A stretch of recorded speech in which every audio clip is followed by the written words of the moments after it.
Good evening साथियों। ज्ञान घर यूट्यूब चैनल में आपका स्वागत है। एसएससी सीजीएल का प्रैक्टिस सेट चल रहा है और आप प्रैक्टिस सेट कर रहे होंगे।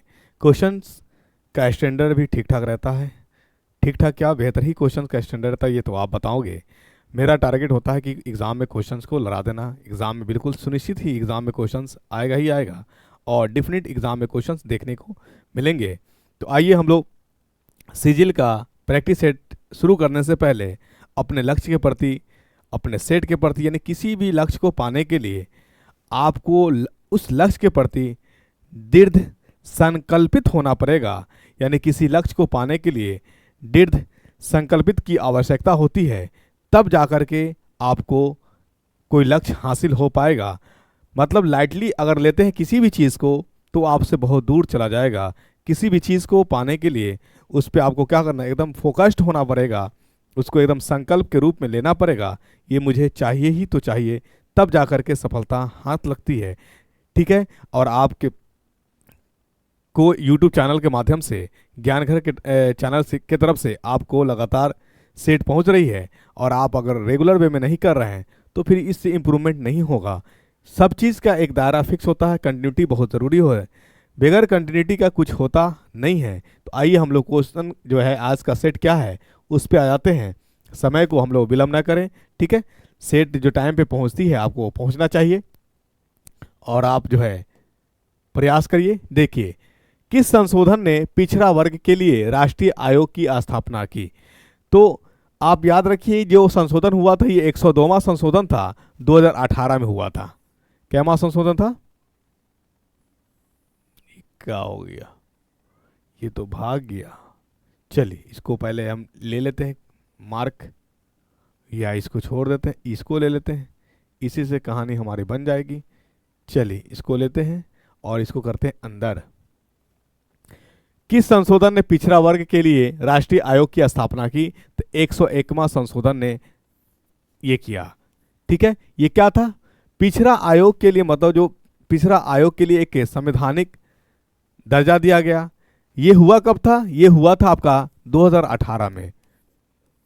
अगर आपसे पूछ दिया जाए कि पिछड़ा वर्ग के लिए जो आयोग का जो संगठन किया गया, इसमें कुल कितने सदस्य थे, तो याद रखिएगा इसमें एक अध्यक्ष, अगर आपसे पूछा जाए अध्यक्ष कितने तो एक, उपाध्यक्ष कितने तो उपाध्यक्ष था भी एक, और इन दोनों के अलावा 3 अन्य सदस्य थे। कितने थे? 3 अन्य सदस्य थे। यानी 102वां संविधान संशोधन अधिनियम 2018 में अल्पसंख्यक यानी अल्पसंख्यक पिछड़ा वर्गों के लिए राष्ट्रीय आयोग की स्थापना का, यानी राष्ट्रीय आयोग का एक संवैधानिक दर्जा दी जाती है। तो ये बात याद रखिए, और ये होता है वर्ष 2018 में। वही बात करें, अगर आपसे पूछ दिया जाए कि 100वां संशोधन क्या है, 100वां संविधान संशोधन अधिनियम, तो याद रखिए ये जो था भारत और बांग्लादेश के बीच, भारत और बांग्लादेश के बीच भूमि संधि था, भू संधि था, कह लीजिए इसको, क्या कह लीजिए, भू सीमा, यानी भूमि सीमा संधि। कब होता है ये? यानी 100वां संविधान संशोधन अधिनियम जो है आपको ये 2015 में होता है। इसमें होता क्या है, भारत और बांग्लादेश के बीच जो भूमि सीमा है वो सीमा के प्रति संधि होती है, समझौता होती है, दोनों की सहमति से, दोनों की सहमति से। ये होता कब है? वर्ष 2015 में। वही बात कर लिया जाए कि 101वां संविधान संशोधन अधिनियम है क्या, तो ये जो है याद रखिए 101वां संविधान संशोधन जो आया 2016 में आया, ये किससे संबंधित था? ये गुड्स सर्विसेज टैक्स आपका जो है जीएसटी से संबंधित था, जो वैल्यू एडेड वैट पे लागू निर्धारित हुआ था। ठीक है, तो ये याद रखिए। वहीं अगर आपसे पूछ दिया जाए कि 103वां संविधान संशोधन अधिनियम ये क्या था, तो ये बात याद रखिएगा। ठीक है, ये जो था आर्थिक स्थिति से, यानी आर्थिक रूप से जो कमजोर थे उनके लिए आरक्षण था। तो याद रखिए 103वां संविधान संशोधन आर्थिक रूप से कमजोर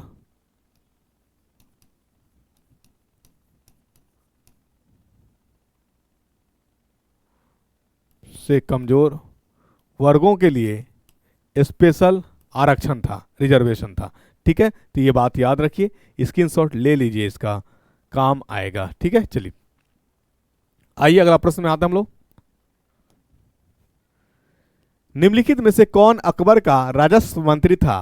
तो अकबर का जो है राजस्व मंत्री टोडरमल था। कौन था? टोडरमल था। ठीक है, राजस्व मंत्री के साथ साथ क्या कहते हैं, वजीर भी था और वकालत भी किया करता था। ठीक है, तो ये बात हमको जानने की इतना आवश्यकता नहीं है।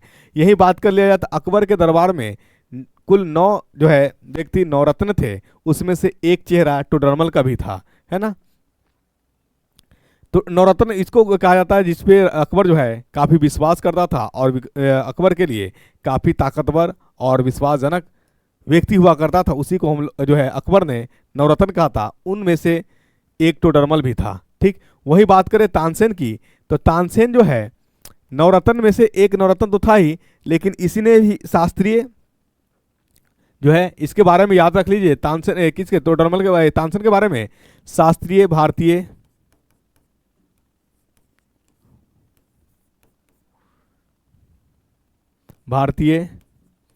संगीत बजाने वाला यही है, बजाया।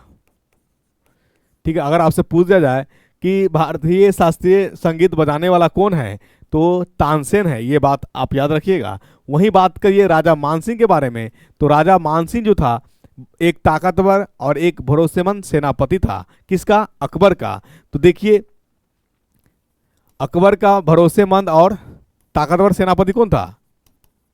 सेनापति राजा मानसिंह था। तो इससे यह पता चलता है कि सरकार हो या सल्तनत हो, जब भी चला है एक सामूहिक रूप से लोगों के मेल मिलाप से ही चला है।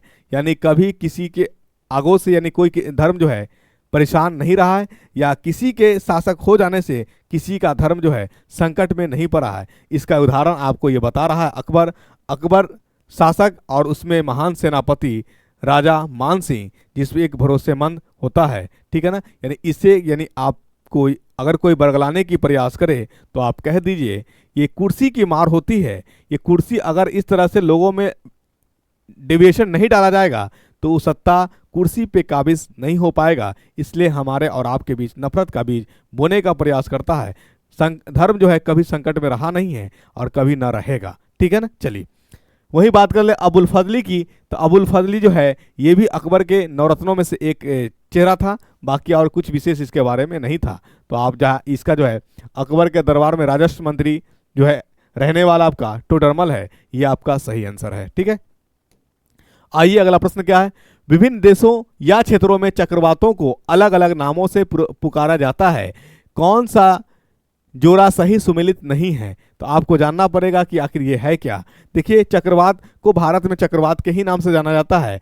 वही बात कर लीजिए अमेरिका या अब संयुक्त राज्य अमेरिका और मैक्सिको की बात करिए या आप जापान की बात करिए, तो वहाँ पे चक्रवात को हरिकेन के नाम से जाना जाता है। ठीक है, वहीं ऑस्ट्रेलिया की बात करिएगा तो ऑस्ट्रेलिया में चक्रवात को जो है विली विली के नाम से जाना जाता है। तो आंसर आपका क्या हो जाएगा?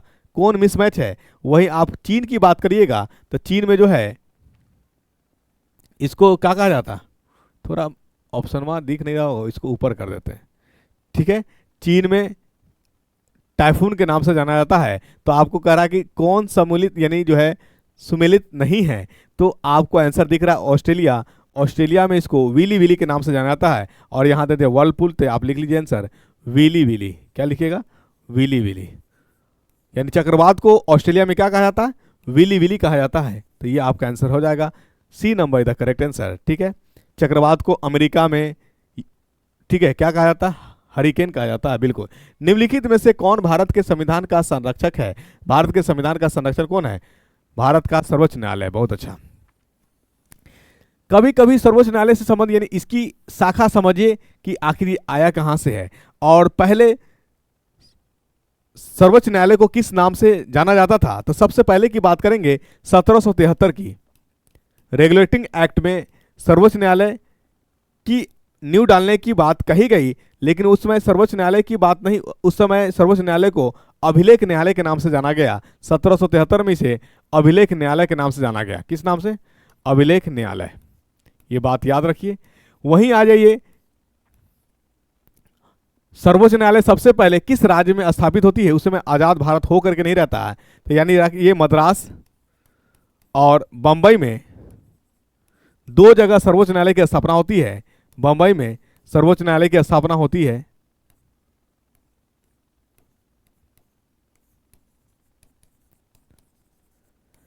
कब कब?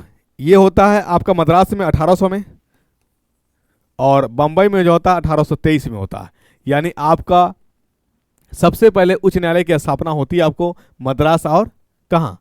मुंबई में 1800 और 1823 में। ठीक है, संविधान बन करके लागू हो गया और हम लोगों ने अपना लिया 26 जनवरी 1950 को। लेकिन सर्वोच्च न्यायालय की बैठक जो होती है वो कब होता है? अगर आपसे पूछ दिया जाए कि संविधान जब बन गया तो सर्वोच्च न्यायालय में आखिर कानून का ही निर्धारण होगी, तो सर्वोच्च न्यायालय की बैठक, पहली बैठक कब हुई थी? तो सर्वोच्च न्यायालय की पहली बैठक जो है आपका 28 जनवरी 1950 में पहली बैठक सर्वोच्च न्यायालय की होती है, 28 जनवरी 1950, ये याद रखिए। ठीक है ना, 28 जनवरी 1950। चलिए आइए अगला प्रश्न आते हैं हम लोग। निम्नलिखित में से कौन सा एकाश्म वास्तुकला का एक उदाहरण है? एकाश्म वास्तुकला का उदाहरण महाबलीपुरम का धर्मराज रथ, ये आपका आंसर हो जाएगा, सही आंसर। चलिए ठीक है, आइए।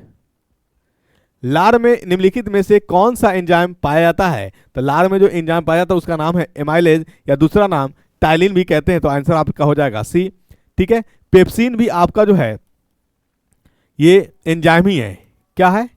एंजाइम है, लेकिन ये पेप्सिन कहाँ के प्रोटीन को पचाता है? ये पेप्सिन जो है प्रोटीन को पचाने का काम करता है। एंजाइम का मूलतः काम होता है पचाने का काम करना, भूख लगाने का काम करना। कभी कभी आप देखते होंगे कि जब आपको भूख नहीं लगती है तो आप डॉक्टर के पास जाते हैं और डॉक्टर एक लिखता है आपको सिरप, राइबोजाम लिखे, जाइमेज लिखे, कुछ भी लिखे, सिरप लिखता है, एंजाइम वाला ही लिखता है, और उसको पीने के बाद आपको लगती है भूख। तो ये जो है एंजाइम का मेन काम ही होता है फूड को पचाने का काम करना। जब फूड पचेगा, भोजन पचेगा, तो ऑटोमेटिक आपको भूख लगेगी। और पेप्सिन जो है ये एंजाइम है और ये पचाता है प्रोटीन को। किसको पचाता है? कहाँ वाले प्रोटीन को पचाता है? तो ये जो पचाता है स्टमक के पास जो प्रोटीन उपस्थित होता है अमाशय के पास, अमाशय वाले प्रोटीन को पचाता है ये अमाशय में। यानी इसका मतलब हो गया कि पेप्सिन जो है सिक्रीट करने वाला कौन ग्लैंड्स है? तो सिक्रीट करने वाला गोबलेट ग्लैंड्स, जिसको आप क्या कहते हैं, डाइजेस्टिव ग्लैंड्स के नाम से जानते हैं, अमाशय स्टमक जानते हैं। ठीक है, वही बात करें, ट्रिप्सिन भी आपका एक एंजाइम ही है, और ये एंजाइम जो है स्मॉल इंटेस्टाइन के अंदर जो प्रोटीन्स होता है उसको पचाने का काम करता है। इसका मतलब हो गया कि ट्रिप्सिन जो है स्मॉल इंटेस्टाइन सिक्रीट करता है। ठीक है, चलिए काइमोट्रिप्सिन, काइमोट्रिप्सिन भी आपका जो है एक एंजाइम ही है जो स्मॉल इंटेस्टाइन का एक पार्ट्स होता है, ड्यूडेनम। हमने कल बताया था ड्यूडेनम। अगर आप देखिए हर एक सेट एक दूसरे से कोरिलेट है। अगर पिछले वाले सेट को आप डिस्कशन आप देखेंगे तो आने वाले क्वेश्चन जो भी सेट होगा उसकी क्वेश्चंस आप आसानी से कर ले जाएंगे। ठीक है, तो ये चीज़ आप माइंड में रखिएगा कि काइमोट्रिप्सिन जो है ये भी प्रोटीन पचाने का काम करता है, लेकिन कहाँ वाला? ये स्मॉल इंटेस्टाइन का एक भाग है, पार्ट है ड्यूडेनम, वहाँ जो प्रोटीन उपस्थित होता है उसी को पचाने का काम करता है। लेकिन दिलचस्प बातें आपको बता देता हूँ साथियों, अगर आपसे प्रश्न पूछ दे कि सबसे ज़्यादा डाइजेशन कहाँ होता है, सबसे ज़्यादा पाचन क्रिया कहाँ होता है, तो वह छोटी आंती है, स्मॉल इंटेस्टाइन है। वही अगर आपसे पूछ दिया जाए कि सबसे ज़्यादा पानी का एब्जॉर्प्शन कहाँ होता है, तो आप आंसर रखिएगा याद, लार्ज इंटेस्टाइन में होता है, यानी बड़ी आंत में होता है पानी का ऑब्जॉर्प्शन, श्वसन। ठीक है, ये याद रखिएगा। ठीक है, बिल्कुल। चलिए ठीक है, इसको ले लेना चाहते हैं आप, स्क्रीनशॉट ले लीजिए, 1 मिनट। चलिए ले लिए स्क्रीनशॉट कि नहीं लिए? चलिए आइए अगला प्रश्न आते हैं हम लोग। जैसे जैसे आप वर्ग में नीचे जाते हैं परमाणु आकार का क्या होता है? तो जब आप ऊपर से नीचे आएंगे, क्या आएंगे? ऊपर से नीचे आएंगे तो साइज बढ़ता है, साइज आकार, एटम का आकार बढ़ता है, क्योंकि रेडियस बढ़ता है, त्रिज्या बढ़ता है, त्रिज्या बढ़ता है तो साइज भी ऑटोमेटिक है बढ़ेगा, तो है क्या? बढ़ जाता है। ठीक है, चलिए परशीतक निम्नलिखित में से किस सिद्धांत पर काम करता है? तो परशीतक जो है एक वाष्पीकरण का काम करता है। ठीक है, इवोपरेशन, तो आपका आंसर हो जाएगा ए नंबर तक है। अगर आपसे पूछा कि परशीतक होता क्या है, तो परशीतक यानी अगर कोई विद्युत उपकरण द्वारा किसी वस्तु को जब ठंडा किया जाता है उसी को हम लोग परशीतक कहते हैं। और ये जो काम करता है आपने पढ़ा होगा, क्या क्या पढ़े होंगे? यानी हीट इंजन पढ़े होंगे, तो हीट इंजन में के तर्ज पे ये काम करता है, ठीक है ना, किस पे, हीट इंजन के तर्ज पे ये काम करता है ना। चलिए, तो इसको याद रखिएगा। इसको हम लोग कार्नोट इंजन के भी रूप में हम जान सकते हैं, यानी इसका परिभाषा लिखना चाहते हैं प्रशीतक, तो लिख लीजिए विद्युत उपकरण द्वारा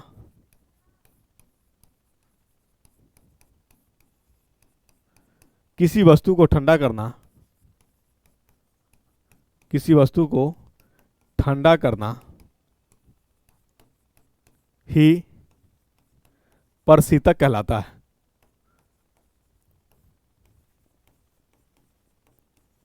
प्रशीतक कहलाता है, ठीक है। चलिए, ये बात याद रखिए। और ये जो है आधारित है कार्नोट इंजन, आपने सुना होगा कार्नोट चक्र पे कह लीजिए या इंजन पे कह लीजिए, पे काम करती है, पे काम करती है, ठीक है। चलिए, स्क्रीनशॉट ले लीजिए इसको। मैं अगर आउट ऑफ प्लेन हो जाऊँ तो घबराना नहीं है, लिखते लिखते कैमरा से थोड़ा बाहर हो जाता हूँ, ठीक है ना। चलिए, डेवलपमेंट एज फ्रीडम पुस्तक के लेखक भारतीय अर्थशास्त्री है, कौन है? अमर्त्य सेन है। आपका आंसर बिल्कुल आपने सही कहा, अमर्त्य सेन है करेक्ट आंसर, ठीक है। चलिए, कीमतों में वृद्धि जो अर्थव्यवस्था में वस्तुओं और सेवाओं की आपूर्ति में कमी के कारण होती है कहलाती है। आपके स्क्रीन पे क्वेश्चन बताएं, कीमतों में वृद्धि जो अर्थव्यवस्था में वस्तु और सेवाओं की आपूर्ति में कमी के कारण होती है क्या कहलाता है? तो उसको तो हम लोग क्या कहते हैं, मुद्रास्फीति कहेंगे। क्या कहें? मुद्रास्फीति कहेंगे। और मुद्रास्फीति की तभी होगी जब मांग ज्यादा होगी और आपूर्ति कम होगी, इसका मतलब मांग जनित मुद्रास्फीति होगा। आंसर क्या हो जाएगा आपका? B number is the correct answer, ठीक है। चलिए, मुद्रास्फीति का तो डेवलपमेंट होगा क्योंकि असंतुलन होना, यानी मांग और आपूर्ति के बीच में एक अस्थिर और एक क्या कहते हैं असंतुलन हो जाना ही मुद्रास्फीति का निर्धारण होता है। और कैसा मुद्रास्फीति? अगर मान ली कि मांग ज्यादा हो रही है और आपूर्ति कम होगी तो मांग जनित मुद्रास्फीति आपका आंसर हो जाएगा, ठीक है। चलिए, अमन महरावत निम्नलिखित में से किस खेल से संबंधित है? तो अमन सहरावत जो है निम्नलिखित में से किस खेल से संबंधित है? तो बताएं आप। कुश्ती से संबंधित है। इन्होंने अंडर 23 में स्वर्ण पदक जीता है भारत के लिए, स्वर्ण पदक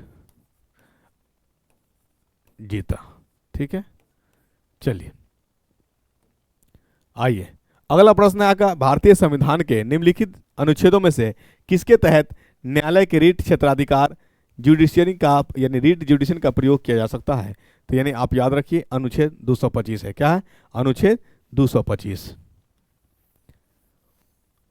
ठीक है।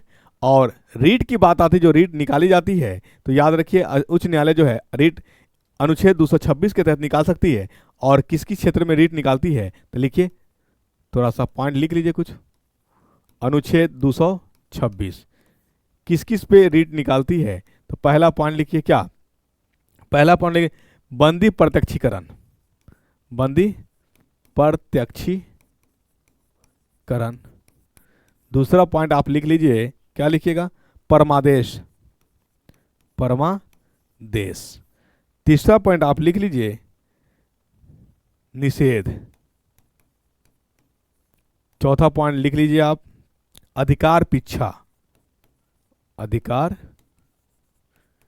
पीछा।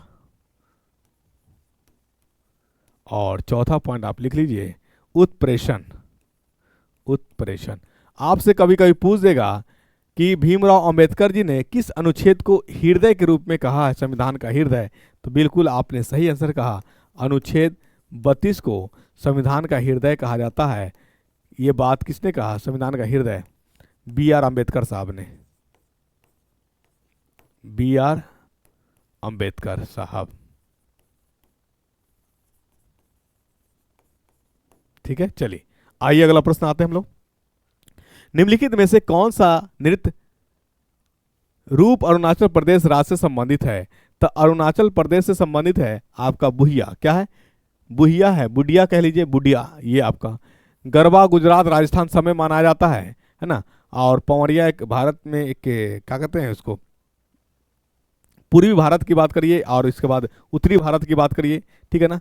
दक्षिण भारत में भी इस चीज़ का अपनाया जाता है पौरिया, ठीक है। चलिए, कई जगह अपनाया जाता है, जो किसी एक राज्य के लिए स्पेशल होगा तो उसकी बात हम लोग करेंगे, ठीक है। चलिए,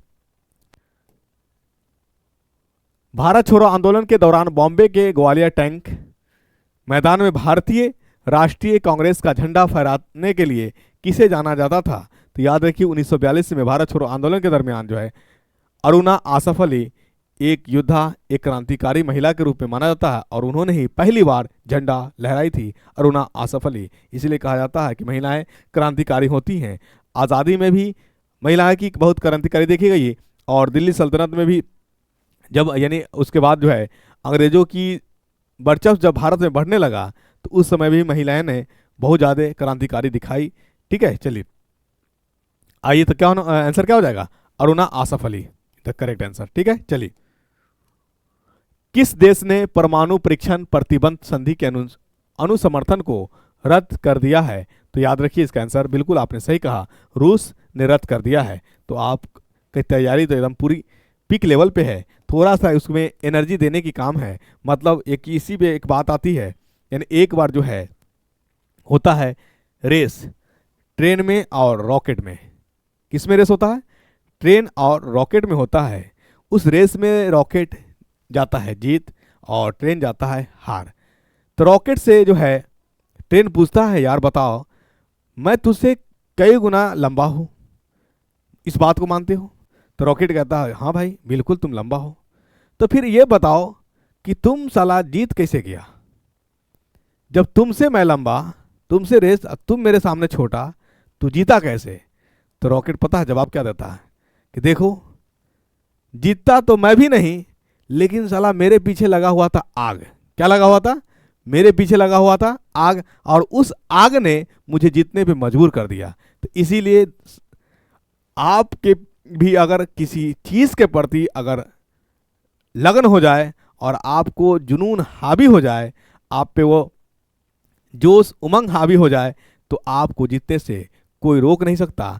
आपको भी लगानी होगी आग अपने लक्ष्य के प्रति, तब जाकर के आपको सफलता मिलेगा। तो ये कहानी ट्रेन और रॉकेट के बीच था, यानी रॉकेट जीत जाता है क्योंकि रॉकेट के पीछे लगा हुआ था आग, और आग लगने के कारण वो गया जीत और ट्रेन गया हार, ठीक है। चलिए, आइए, जीवित जीवों में वंशानुक्रम की मूल इकाई निम्नलिखित में से कौन सी जो माता पिता से वंश तक वंशानुगत विशेषताओं के हस्तांतरण को नियंत्रित करती है? तो बिल्कुल हेरिडिटी के यूनिट्स हम लोग कहते हैं, यानी जेनेटिक्स का यूनिट क्या है आपका?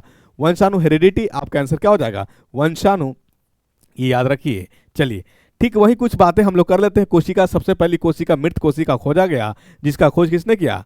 रॉबर्ट हुक ने किया। बिल्कुल आपने सही कहा। और ये मृत कोशिका किस में देखा गया? क्या जीवित प्राणी में देखा गया था? पेड़ पौधे में देखा गया था? पेड़ पौधे के कटे हुए भाग में देखा गया, ठीक है। ये बात याद रखिए। और इसकी खोज कौन करता है? 1665 में आपका कौन? रॉबर्ट हुक है।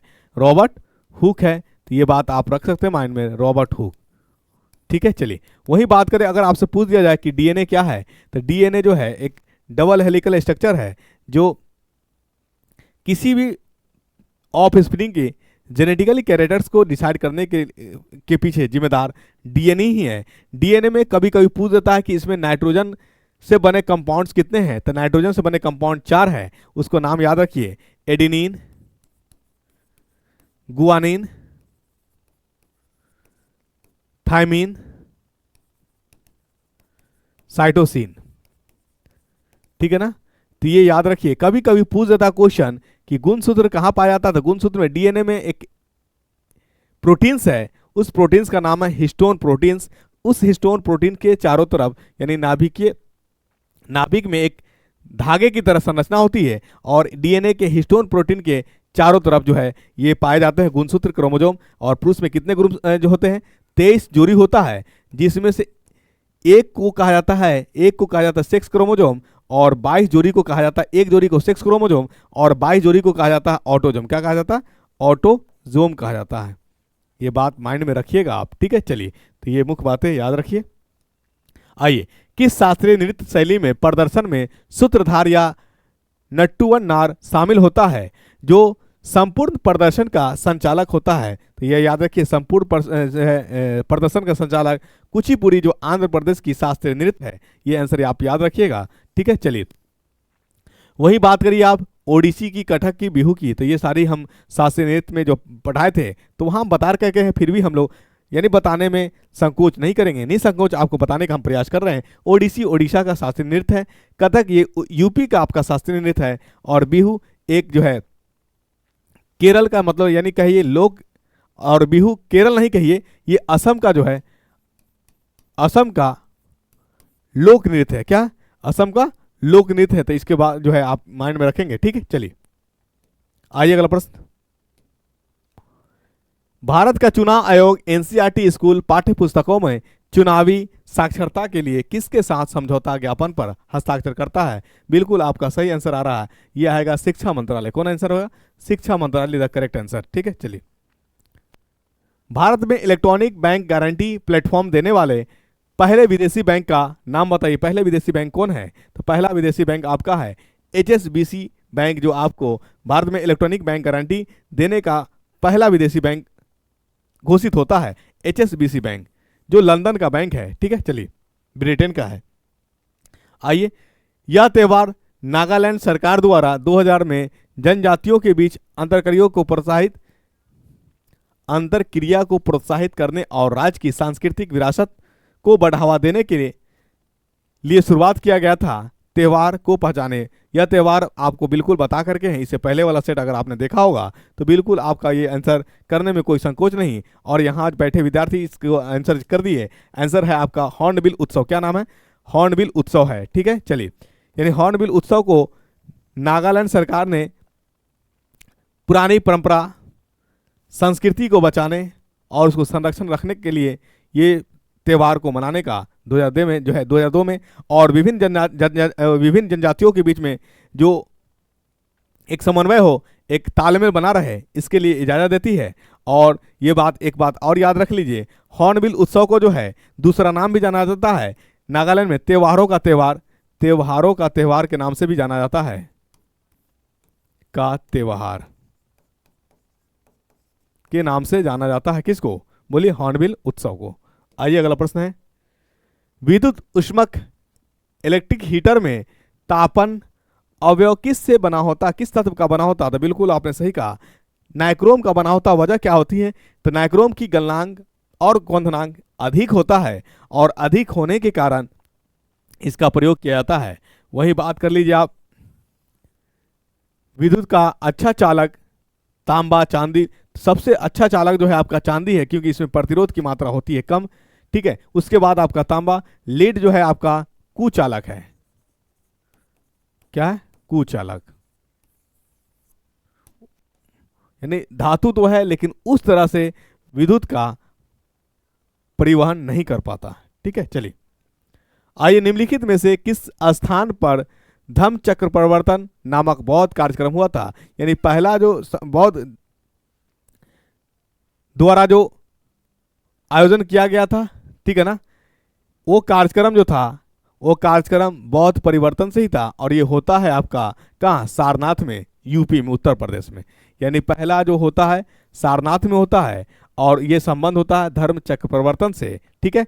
वही बात कर ले कि आखिर जो दिए गए ऑप्शन में यहाँ से आखिर गौतम बुद्ध जी का संबंध क्या है? तो देखिए, लुम्बिनी नेपाल में पड़ता है, और यहाँ पे जो है गौतम बुद्ध जी का जन्म होता है। जन्म से 29 वर्ष बाद, यानी 29 वर्ष में इन्होंने घर त्याग दिया, और 35 वर्ष में इनको ज्ञान की प्राप्त होती है, यानी आत्मज्ञान की प्राप्ति 29 वर्ष यानी 35 वर्ष में होती है। ज्ञान की प्राप्ति कहाँ होती है? तो याद रखिए, बोध गया में होती है, निरंजना नदी के किनारे। कहाँ? निरंजना नदी के किनारे में, बोध गया में, यानी बोध गया में ज्ञान की प्राप्ति से संबंधित है निरंजना नदी। याद रखिए, निरंजना नदी। वही बात करिए कुशीनगर, तो कुशीनगर जो है ये उत्तर प्रदेश में, और कुशीनगर में जो है इनका निधन से संबंधित है। किससे निधन हो गया? गौतम बुद्ध जी का कुशीनगर में। यानी ये सब जगह से संबंधित, इसको स्क्रीनशॉट ले लीजिए और सुनते जाइएगा। हर एक चैप्टर पे, हर एक क्वेश्चन पे कंसेप्ट बताने का प्रयास रहेगा, तहाँ से आपका क्वेश्चन आसानी से बन सके, ठीक है। चलिए, आइए अगला प्रश्न लेते हैं हम लोग। अगला प्रश्न है, सफेद प्रकाश के इसके घटक रंगों में विभाजन को कहा जाता है, क्या कहा जाता है? बिल्कुल आपने सही कहा, क्या कहा जाता है? बोलिए। विक्षेपण। क्या कहते हैं? स्कैटरिंग, विक्षेपण कहते हैं। तो आपका आंसर हो जाएगा B number, the correct answer. निम्नलिखित में से कौन सा ताजे पानी के तालाबों, झीलों और दलदलों में पाए जाने वाले जानवरों का एक समूह है जो चलन के लिए सेटे या पैरापोडिया प्रदान करता है? यानी चलने के लिए सेटे या पैरापोडियम, ये आपका एनेलिडा फैमिली से है, जिसमें आने वाले के पास सच्चा पैर नहीं होता है, उसमें एक पैर का ही काम करता है। उस पैर को हम लोग कहते हैं सीडोपोडिया। क्या कहते हैं? सीडोपोडिया कह देते हैं। तो आंसर क्या हो जाएगा? Annelida, C number the correct answer. चलिए, नवंबर 2023 में साहित्य में योगदान के लिए केरल ज्योति पुरस्कार से किसे सम्मानित किया गया? तो ये याद रखिए, टी पद्मनाभन ये नाम है, इनको जो है केरल ज्योति पुरस्कार से सम्मानित किया जाता है। टी पद्मनाभन ये आपका करेक्ट आंसर है। वर्ण विक्षेपण से संबंधित हम लोग कुछ बातें इसका कर ले, थोड़ा यहाँ कर ले। विक्षेपण से संबंधित स्कैटरिंग ऑफ लाइट, ये जहाँ तो जो हमारे पास जब एक श्वेत प्रकाश जब टूटती है और टूट करके 7 रंगों में देती है, क्या देती है? 7 रंगों में देती है। कौन कौन रंग है हमारे पास? यहां से लिख देते हैं विबग्योर,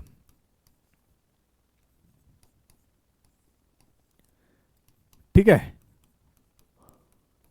चल, अगर आपसे पूछ दिया जाए कि ऊर्जा किसका ज्यादा, तो सबसे ज्यादा ऊर्जा इसका होता है। उसके बाद अगर आपसे पूछ दिया जाए क्या, फ्रीक्वेंसी, आवृत्ति भी सबसे ज्यादा आपका वायलेट का होता है। और वहीं पूछ दिया जाए वेवलेंथ, तरंग दर्ज जो है सबसे कम होता है वायलेट का। जैसे जैसे ऊपर से नीचे जाएंगे एनर्जी का लेवल घटते चला जाएगा, डाउन डाउन डाउन होते चला जाएगा एनर्जी लेवल, ठीक है। वही बात करिए आवृत्ति का, तो आवृत्ति भी क्या होगा? घटते चला जाएगा। और जब नीचे से ऊपर जाइएगा तो आवृत्ति बढ़ते चला जाएगा। वही एनर्जी वेवलेंथ की बात करिएगा तो वेवलेंथ जो है नीचे से ऊपर जाइएगा, आप नीचे से ऊपर जाइएगा तो वेवलेंथ आपका क्या होगा? घटेगा। नीचे से ऊपर जाइएगा और ऊपर से जब नीचे आइएगा तो वेवलेंथ को हम लोग करते हैं सूचित लैम्डा से, लैम्डा बढ़ेगा। यानी सबसे ज़्यादा वेवलेंथ किसका है? रेड का। और सबसे कम वेवलेंथ किसका है? वायलेट का। तो ये बात याद रखिए। वर्ण विक्षेपण स्कैटरिंग ऑफ लाइट से संबंधित ये क्वेश्चन बन सकता था, जिसको मैंने बताने का प्रयास किया है। तो ये सेट आज का सेट होता है कंप्लीट। ज्ञान घर यूट्यूब चैनल से आप बने रहें, और जहाँ तक कोई डाउट हो तो ज्ञान घर यूट्यूब चैनल पर आप संपर्क, दिए गए व्हाट्सअप नंबर है उस पर भी संपर्क कर सकते हैं। टेलीग्राम चैनल में भी आप संपर्क कर सकते हैं, या आप जो है क्या ज्ञानघर ऐप से भी आप संपर्क कर सकते हैं। ज्ञानघर एप्लीकेशन आप इंस्टॉल करेंगे तो आज का वीडियो, जी हाँ साथियों, जो आज का वीडियो है तो आज का वीडियो ज्ञानघर के ऐप्स पे आप इंस्टॉल करेंगे तो वहाँ से भी मिल जाएगा। आज का वीडियो का आप पीडीएफ चाहते हैं तो पीडीएफ आप जो है ज्ञानघर टेलीग्राम चैनल से ले सकते हैं, ठीक है। टेलीग्राम चैनल से जहाँ से आपको उचित समझ में आए, जहाँ से आपको सहूलत हो वहाँ से आप ले सकते हैं। ज्ञान का यूट्यूब चैनल से आप बने रहें। Thank you so much. जय हिंद साथियों।